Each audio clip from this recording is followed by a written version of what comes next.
क्या वो सच में हम फेल होने से डर रहे हैं? फेल होना सच में बहुत टफ है। अगर हम लोग परफेक्ट प्लानिंग के साथ अगर कोई काम करते हैं लाइफ में हो या एग्जाम्स में, सच में फेल होना टफ है और पास होना बहुत ईजी है। कोई काम दिल से शुरू करके तो देखो।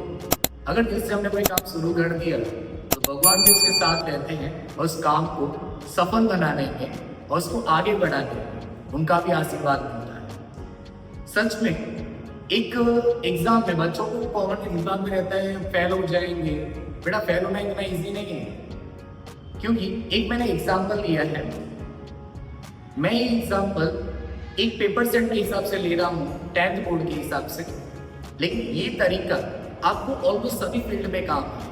आप किसी भी बोर्ड से बिलोंग करते हैं, 10th वाले हैं, 12th साइंस और कॉमर्स वाले हैं, सभी के लिए एप्लीकेबल रहेगा। बस करना क्या है, स्मार्टली क्या एफर्ट्स हमें चाहिए होते हैं उनके लिए। मैं जो वीक स्टूडेंट्स हैं उनमें क्या प्रॉब्लम्स रहती हैं कि वो स्टडी कवर नहीं कर पाते और लास्ट में उनको फियर आ जाता है यार मैं पास कैसे हूँ, मेरा पूरा साल बर्बाद तो नहीं हो जाएगा। कुछ नहीं होगा, आपको कंसिस्टेंसी रखनी है, थोड़ा थोड़ा बस पढ़ना है। उसके हिसाब से एक पेपर स्टाइल मैंने लिया हुआ है, उस पेपर पैटर्न के हिसाब से, मार्क्स रेशियो के हिसाब से मैं आपको सिखाऊंगा कि हमें रियलिटी किस तरह से पेपर को अटेंड करना है जिससे कि हम लोग इसमें पास आउट हो जाए। देखिए पड़ेगा, मैंने 10th बोर्ड का एक पेपर स्टाइल लिया हुआ है, सेक्शन है उसमें 24 मार्क्स का होता है, जो 1 मार्क्स के क्वेश्चन उसके अंदर आते हैं।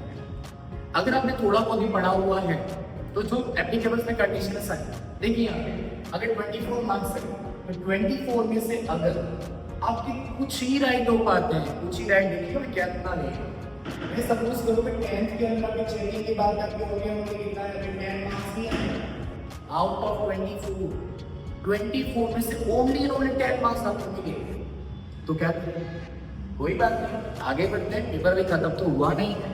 अब आगे कंसिस्टेंसी रखनी है बेटा कि जो सेक्शन बी होता है वो 2 मार्क्स के क्वेश्चंस होते हैं और उसमें अभी ज्यादातर सभी पेपर्स के अंदर एनी का ऑप्शन दे दिया गया कि 13 क्वेश्चन है, 13 में से आपको 9 क्वेश्चन अटेंड करने हैं। सभी पेपर में अलग अलग तरीके से एनी वाले ऑप्शन में से कुछ लिमिटेड क्वेश्चन आपको अटेंड करने हैं और बाकी क्वेश्चन को आप स्किप कर सकते हैं। अब यहाँ पे सपोज कीजिए कि ये जो है हमारा सेक्शन बी, हमारा 18 मार्क्स का सेक्शन बी होता है, इतने मार्क्स का होता है 18 मार्क्स। उसमें से हमने सभी क्वेश्चंस आपको जितना भी आता है उस क्वेश्चन से रिलेटेड जो आपको आंसर्स दिमाग में है, 2 लाइन 3 लाइन 4 लाइन जितना भी है आप उसे अटेंड कीजिए। क्वेश्चन को स्किप करना कोई सॉल्यूशन नहीं है, आपको उसके रिगार्डिंग जितने भी पॉइंट्स आते हैं अटेंड कीजिए, क्योंकि अटेंड करने के भी आपको मार्क्स मिलेंगे जरूर अगर आप उस क्वेश्चन से कोरिलेट करके अगर आपने आंसर लिखा है। सपोज किसी यहाँ पे अटेंड किया और मेरे ओनली आंसर क्या है 9 मार्क्स ही, तो भी कोई बात नहीं, हमने अटेंड करने की कोशिश की, किसी मुझे 2 आउट ऑफ 2 मिल गया होगा, किसी में अटेंड किया तो रॉन्ग भी हो गया होगा, तो एवरेज में मिनिमम मार्क्स में कलेक्ट कर। देन हम सेक्शन सी में आते हैं। सेक्शन सी हमारे 3 मार्क्स के क्वेश्चंस, अगर उसके अंदर भी मैंने 6 क्वेश्चन जो है एनी का ऑप्शन तो नहीं है हमारे पास, 6 क्वेश्चंस अटेंड किए, उन 6 क्वेश्चंस में भी सेम तरीका अगर आपको जितना भी आता है 2 लाइन 3 लाइन 4 लाइन आप लिखिए, अटेंड करने के मार्क्स तो मिलने ही वाले हैं, तो उसके रिगार्डिंग आप अटेंड कीजिए।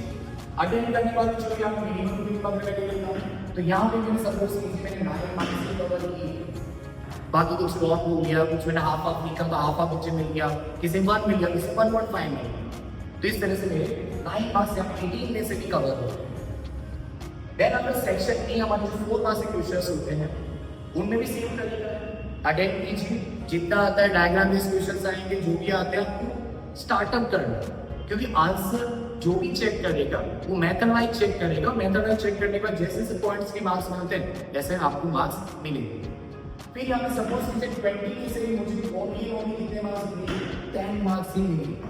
ये मैंने पेपर सेट जो 10th बोर्ड का बनाया हुआ है, ये ही मार्क्स का पेपर होता है, इसमें से पासिंग के लिए आपको 26 मार्क्स लाने होते हैं।